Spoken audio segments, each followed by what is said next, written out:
Hello. If you've made it this far, congratulations.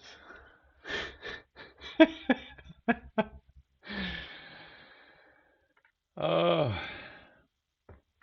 so I wanted to take this session to go back a little bit and talk about retreat. So why don't we go straight to the notes? Padmasambhava Guru Rinpoche, a great realized yogi who's quite famous in the Tibetan tradition, said, being a hermit doesn't mean you live in the deep forest. It means that your mind is free from dualistic constructs. So eventually, the retreat, the boundary, is that our mind is free of all of the delusions that we're suffering from now, right? And that's now the boundary that we're drawing. At some point, the external boundary isn't required in order to generate the internal states that are the training. And so internally, you're just generating the states that are the training. Right now, you need to set aside special time to do intense training because you're not very strong.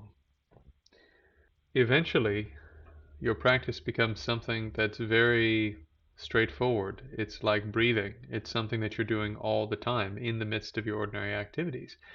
You're generating the minds that liberate you from the fundamental problems: delusion, karma, wrong view. Yeah? So, just in terms of general description, the Tibetan word for retreat actually translates as boundary. Boundary. So, you're setting up a boundary between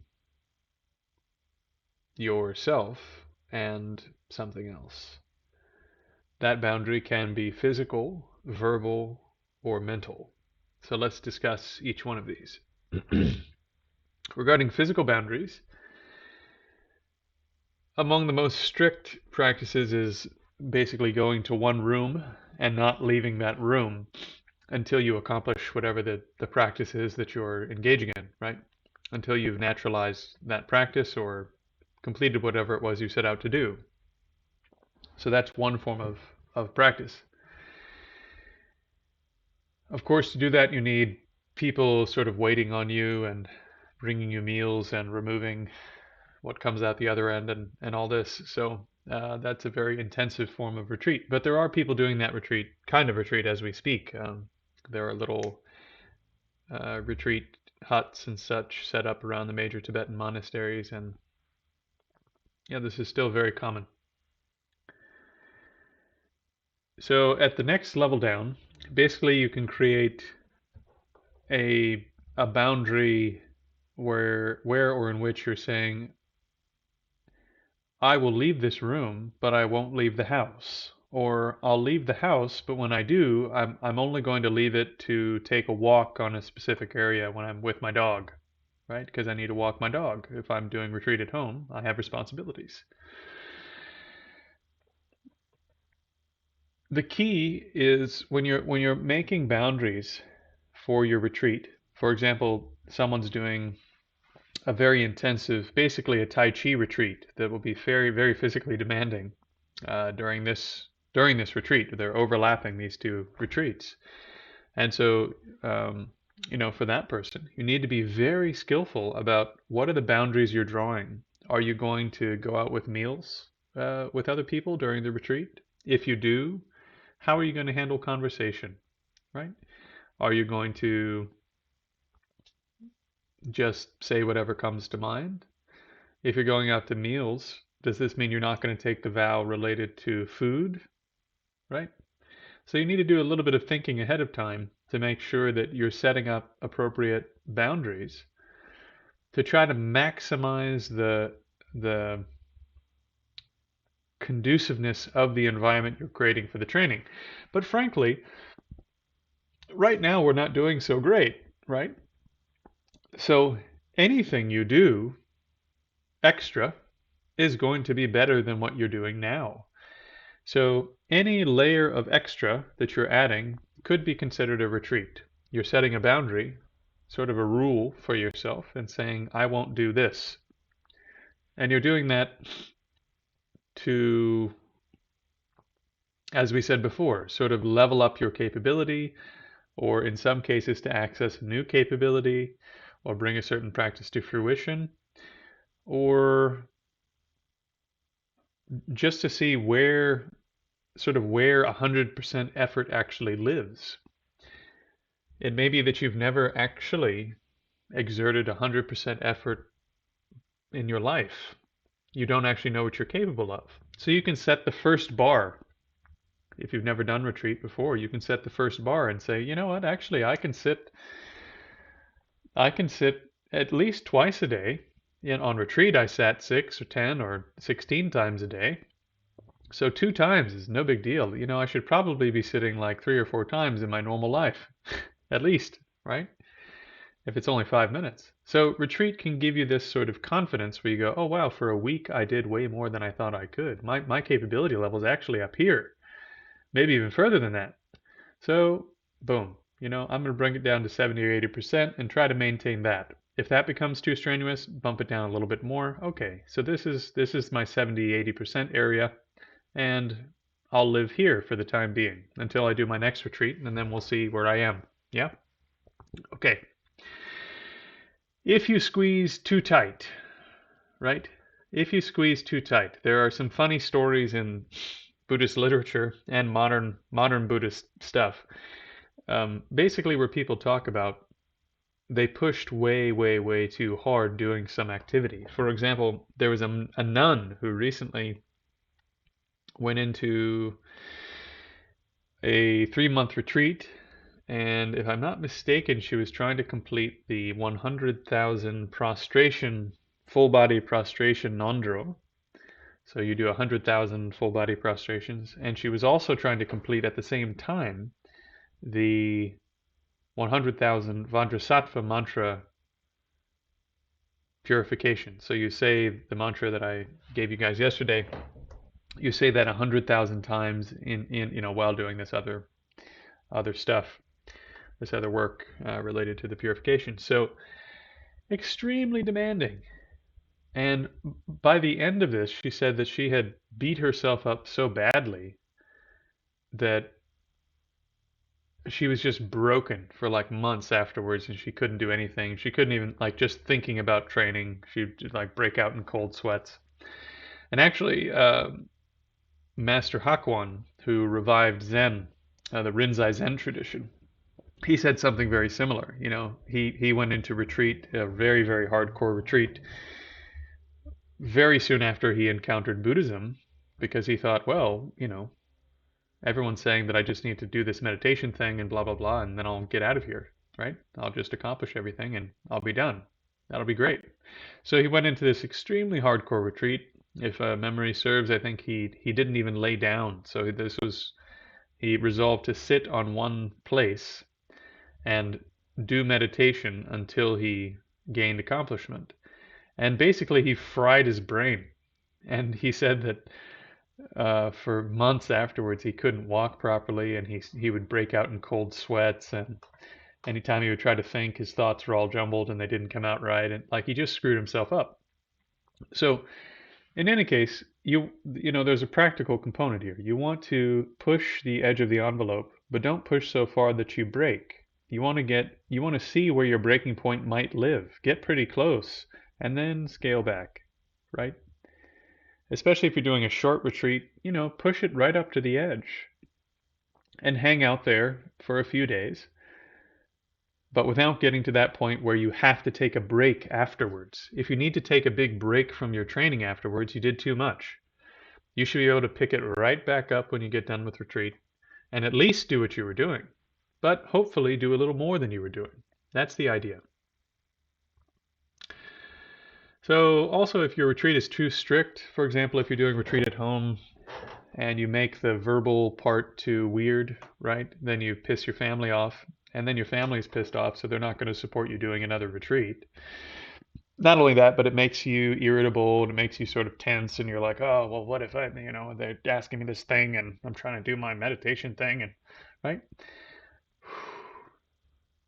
Just try to make whatever boundaries you're setting sort of light enough, easy enough, intuitive enough that basically, something like, I'm just not going to speak if it's not needed. But clearly, if someone's talking to you, it's needed, right? So, unless it seems kind of necessary, I won't initiate conversation, right? So even if for the person who's doing extended retreat, okay, maybe you decide, you're doing hardcore workouts, so you need the extra food, so you're not going to do the no food after midday vow. But when you go out to eat, maybe you sit quietly and you drink water instead of alcohol because you're taking the no intoxicants vow, right? So you drink your water and you eat your meal and you listen to people talk and you laugh at their jokes, and if they ask you something directly, you answer. But basically, you just sort of remain quiet. You don't initiate and drive the conversation forward, right? So there are things like that you can do, which sort of keep more of your attention inside for the training that you're doing. So, as I said before, you need to play a little bit. You need to have a little bit of ease, a little bit of play in what you're doing, because if you have no enjoyment in what you're doing, you're not going to want to continue, right? Your effort will start to degenerate. It should be joyous effort, not just effort. Kids will do extraordinary things when they're playing. They'll exert unbelievable effort to play. And this is the lesson we need to draw. Yes? Keeping enough openness, lightness, humor, humanity, that our effort, although intense, has this playful, energetic, light quality to it. That's the best. If you can do that, then you can exert a lot more effort without getting tired.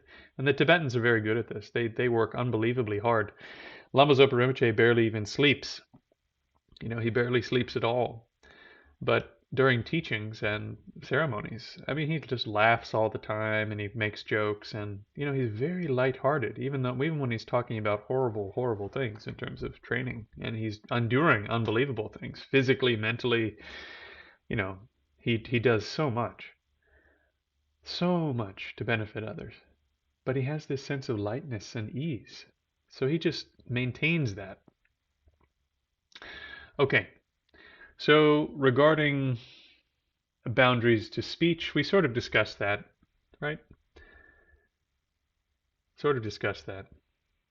It goes without saying, I hope I don't need to say this, but you shouldn't be like browsing social media and just avoid frivolous types of communication. In terms of your mind, no news, no TV, no video games, no books unrelated to the retreat. Nothing to stimulate your mind sort of conceptually outside of the retreat material that is stimulating you conceptually. Right?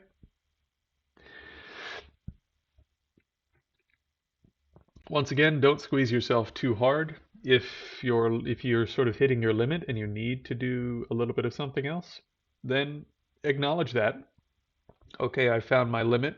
My limit is 12 hours of hardcore effort, and then I have to take a little break so that I can do 3 more hours before I go to bed. I need a couple hours where I don't do that. Otherwise, I can't complete the day or whatever, right? That's fine,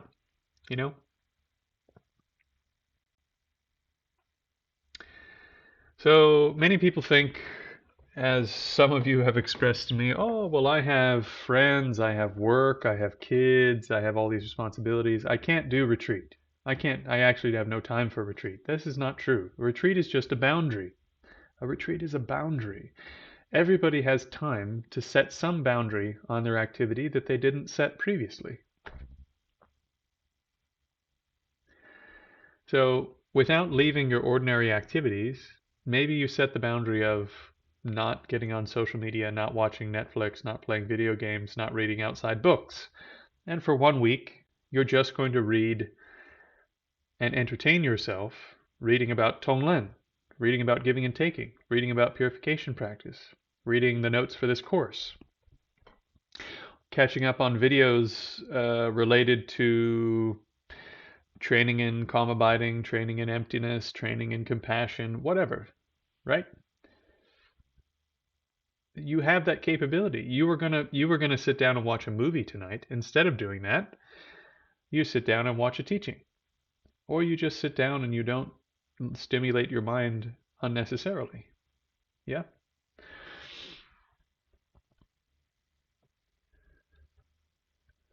So ideally, with the extra time that you gain from cutting off distracting activities, instead you study Lamrim topics, graded stages of the path topics, or you can study tenets, which is things like emptiness and selflessness and non-duality, logic, the mind, and the mental factors associated with the mind.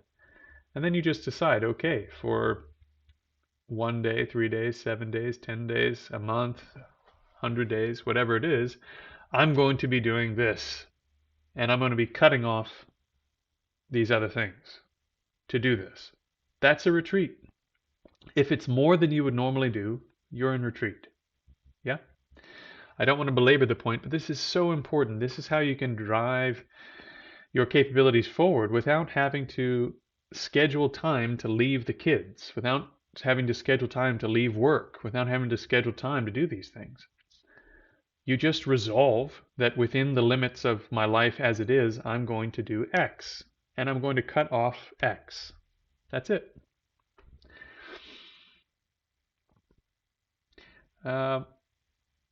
Mr. Whitfield, Mr. Kimball Noble Whitfield used to say, one should constantly be in retreat. So near the end of his life, he was, it seemed to me, in a continuous state of profound mental transformation and mental accomplishment, meditative accomplishment. So whatever he did, he was doing it with full attention, full effort, full struggle with his mind. Yeah. So in the course, the way that the notes are arranged now, you can see there are all these little bridging activities, and you're sort of taking it from the cushion to standing to walking to a physical discipline, and so on, right? You're expanding the circle outward. Well, for Mr. Whitfield, everything was in the circle. There was no outside the circle, right? So he was in retreat all the time. Most of the time he didn't eat dinner, so he was basically living inside the food vow for the Mahayana one-day vows. I mean, it's just extraordinary.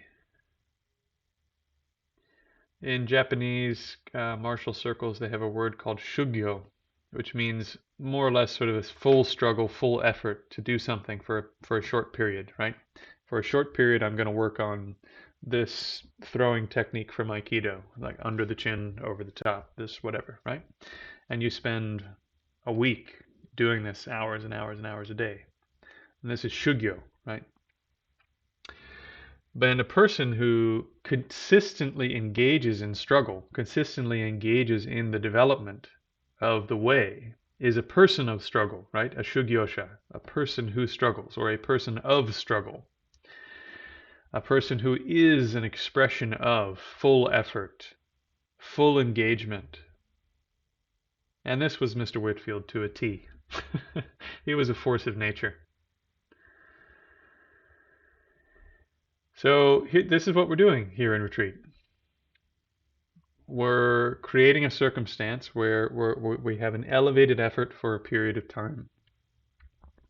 And we are slowly building up yet another habit, right? So this new habit is cutting out more distraction and including more mentally transformative activity.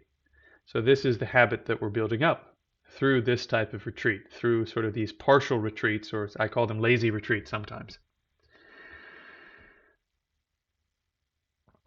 All that being said, there are also forms of retreat where you don't just push the boundary a little bit, you push it way further than you thought you could, sitting up straight without laying down for days at a time, doing 16 hours of training a day, waking up in the middle of the night to do one of the sessions, and blah blah blah, right? In between the sessions, you don't lay down, you continue sitting upright. Very intense. They have training like this in the Thai forest tradition. I've seen it mentioned in some of the texts. I think Venerable Buddhaghosa's text talks about this type of training also. So it's not just a Tibetan thing, not just for the Tibetan yogis, but there are practices like this taught by some of the Tibetan lineages, in particular when you get into the tantric training. So of course that type of training, absolutely incredible. It's just astonishing, unbelievable if you have what it takes. But to have what it takes, we need to build up the capability to do it. So we need to be able to sit, for example, for an hour pretty comfortably 4 times a day, for example, or maybe 2 hours 4 times a day. And then the body is probably ready to sit for 4 hours a couple times a day. And then from there, it's probably ready to sit for 4 hours 3 times or 4 times a day, right? So along with the physical building up of capability, there's also a mental building up of capability. And once again, don't get me wrong, the purpose is not of all this is not to be able to like permanently sit in meditation all the time. It's just that to gain certain types of capabilities, you may need to do very intense practice for some period of time, right? And to do that level of practice, you need to build up that capability. So we start over here with our little acorn of I'll just sit up and do one breath and read one line of text no matter what happens. And this slowly grows into a 4,000-year-old oak tree that could cover 500 Mercedes-Benzes with the span of its branches, right? Slowly, it grows and grows and grows. The other thing that I wanted to talk about today is tilting the karmic scales.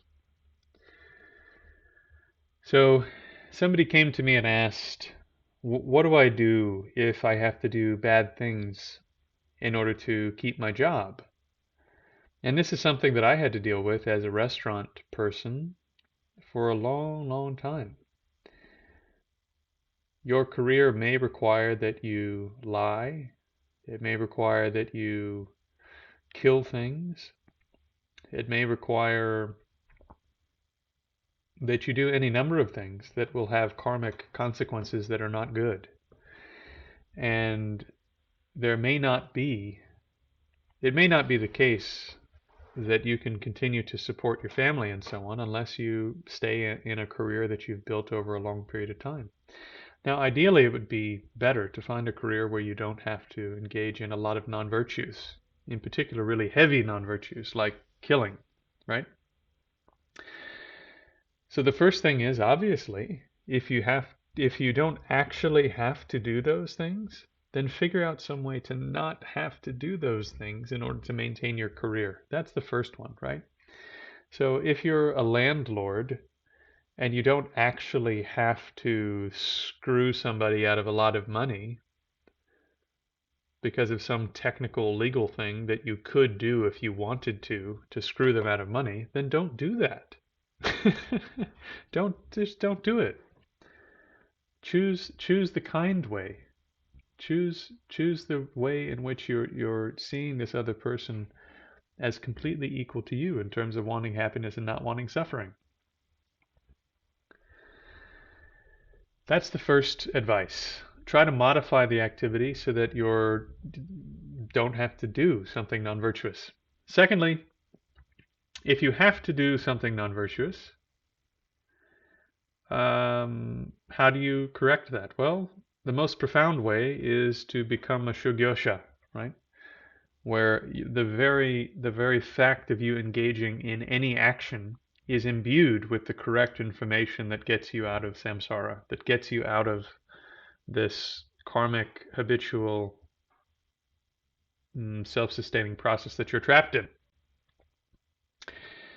If you can't do that, and we can't do that, probably, then the second best is to gain a really good understanding of karma, how it works, and start to tilt the karmic scale so that your negative actions don't have as much negative potential, right?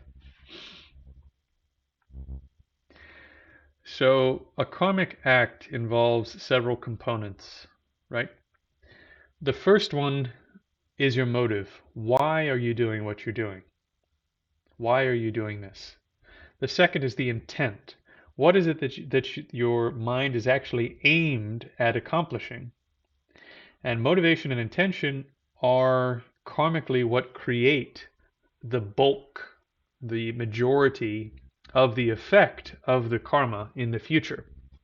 So the most important element is motivation, intention. Motivation, intention, most important element, most important. So, for example, taking an example from my own past, where in the past I've had to kill insects at a restaurant so that people won't get sick.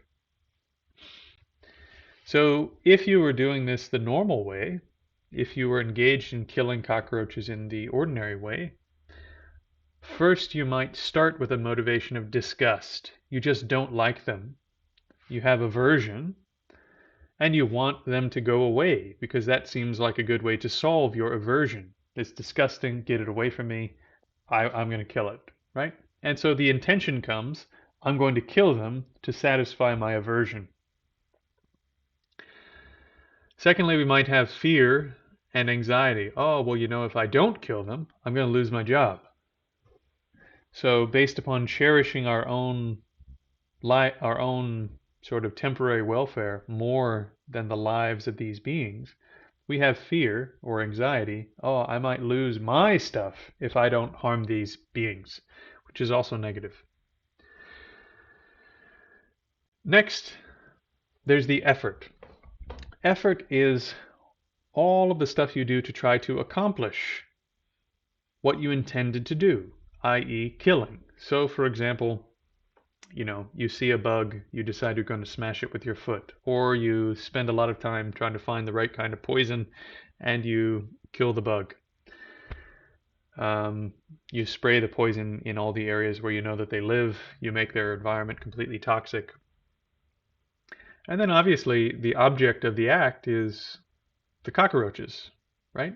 So the roaches are the beings who you're acting upon during the act. And then the completion. So the completion is how you immediately react to or feel about the act. And usually for a normal person, when they kill a bug that they thought was disgusting, they feel good. They go, oh yeah, I got him, right? Oh man, did you see that? I really got that, right? So they may also feel joy that the bug struggled. They may feel joy that half of the bug got crushed and the other half was trying to crawl away. Just really horrible things, right? So how do you modify this?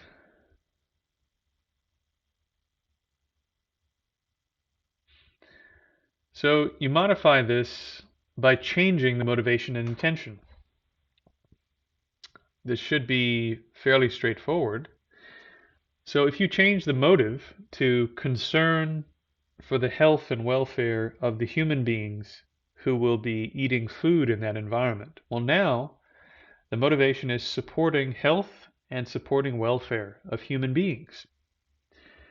The intent is you don't want other human beings to get sick And for some older people or immunocompromised people, they might even die from the droppings and so on that cockroaches produce.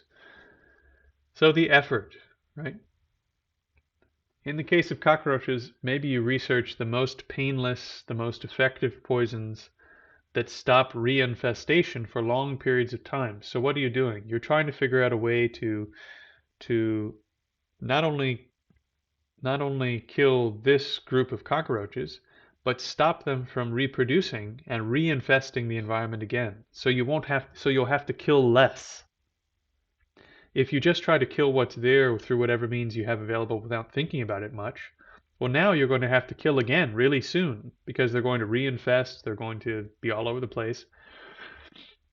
And so you try to find the most effective way to reduce the amount of killing that you'll have to do in the long run to the absolute bare minimum. Why? Because you're thinking about these are sentient beings who have a luminous, clear, knowing mind just like me. They don't want to suffer.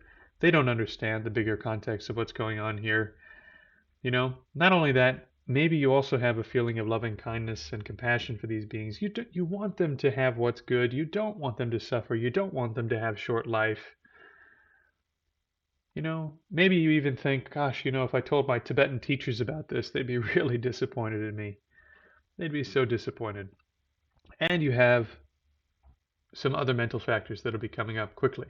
So then, at best, you also recall your understanding of emptiness, you recall your understanding of impermanence. So you really stack the deck at the level of effort with lots of virtuous minds, including understanding emptiness, including loving kindness, compassion, and including trying to keep the suffering to an absolute bare minimum, keeping killing to a bare minimum. Who's the object? The object are all of these humans who will come to the environment to eat food. So the object actually isn't the cockroaches anymore. So now you have a motivation and intention which is to save life. You've involved mental factors that are virtuous. You've already started to damage the negative part of the act by creating shame, right? Oh gosh, if my teachers knew I was killing, they'd be very disappointed. I should really make sure that I, do everything I can to try to figure out how to not do this anymore and so on. And then the completion. So you apply the poison or whatever, and then you regret, right?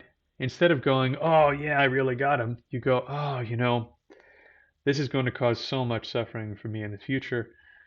It's unbelievable the negative karma that this creates. Even though I've done all this work to minimize the harm, it's still going to create so much harm for me. This was still so painful for these beings, right? And then also you can do purification, right? As quickly as you can. Maybe you take a few moments and you do the short Vajrasattva mantra. Om Vajrasattva Om, Om Vajrasattva Om, Om Vajrasattva Om, right? Visualize Vajrasattva, white light, blah, blah, blah, like we did before. And then maybe also if you see cockroaches who are dying or recently deceased because you put the poison down recently, then you say some prayers nearby. Om Mani Padme Hum, Om Mani Padme Hum, Om Mani Padme Hum, right? So you do what you can to try to help and make sure that certain mantras and so forth might help them to take a better rebirth and so on. And so once again, you're just stacking this action with as many positive mental factors as possible. You're aiming it at supporting life. You're creating regret right afterwards for the negative part of the act, and then you're purifying. And then when you see beings who are suffering, you don't rejoice in their suffering, right? We talked about rejoicing earlier. Rejoicing means you get a bunch of negative karma. If you rejoice in non-virtue, you get the karma from doing the non-virtue, even though you didn't do it. So by the way, when you see somewhere like on the news where they killed somebody for some crime, right? They killed them or they hung them or they shot them or whatever, and you go, oh yeah, we got them. You just accumulated at least half the negative karma of killing that person. So don't do that.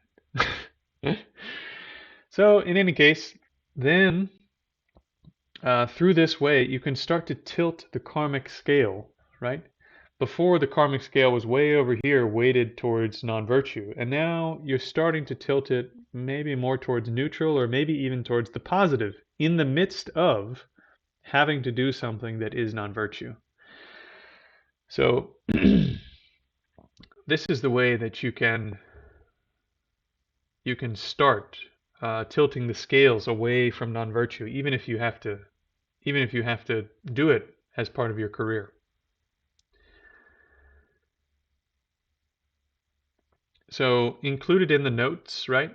I just reorganized the notes for the course. Included in the notes, there are a couple of links here. So you can see here, when you follow this link, in terms of basic Buddhist morality, it has wonderful descriptions here of what the non-virtues are, specifically what you're doing with each non-virtue in your mind, with your body, with your speech. For example,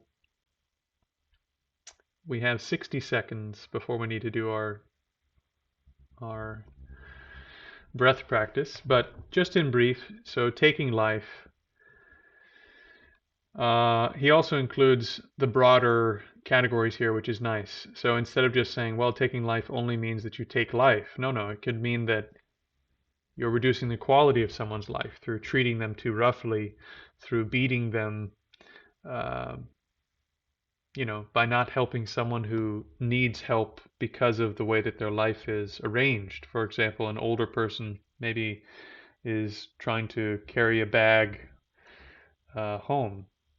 In South Carolina, I used to see that sometimes. There'd be older people in some neighborhoods where they were sort of moving from one home to another home that they stayed in with kids or something, and they would have a little rolly bag, but they would be walking for blocks and blocks like this, right?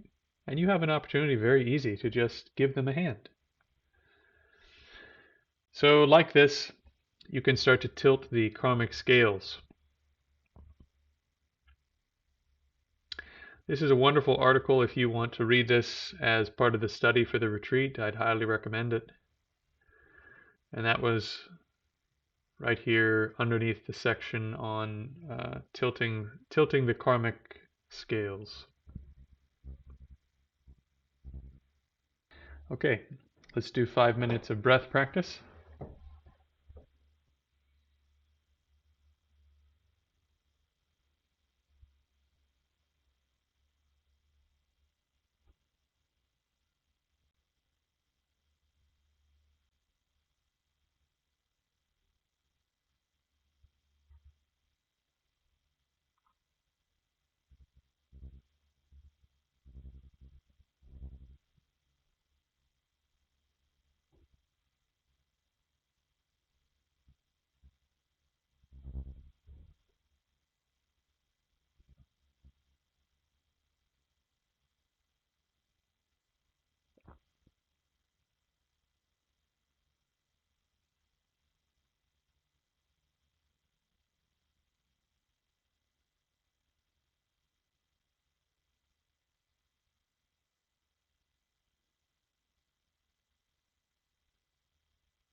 May the precious body of mind not yet born arise and grow. May that arisen not decline but increase more and more. May the precious supreme view of emptiness not yet born arise and grow. May that arisen not decline but increase more and more.